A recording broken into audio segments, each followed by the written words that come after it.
السلام علیکم۔ چیزیں ہمیشہ ویسی نہیں ہوتی جیسی وہ نظر آتی ہیں۔ موسیٰ سے اپنے بیٹے کو دریا میں پھینک دینے کا کہا گیا۔ حضرت یوسف علیہ السلام کو کنویں میں پھینک دیا گیا۔ حضرت یونس علیہ السلام کو مچھلی نے نگل لیا۔ حضرت ابراہیم علیہ السلام کو آگ میں پھینک دیا گیا۔ مگر دیکھیے آخر میں چیزیں ان کے لیے کیسے بدل دی گئی۔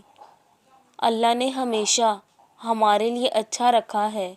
شروعات میں شاید اچھا نہ ہو یا شاید ہمیں ہی اچھا نہ لگ رہا ہو، مگر اختتام ہمیشہ ہماری توقعات سے بڑھ کے اچھا ہوتا ہے۔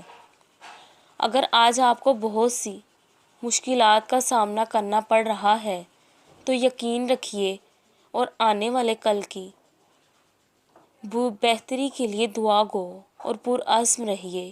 معجزات تبھی رہنما ہوتے ہیں جب آپ اللہ سے رہنمائی لیتے ہیں۔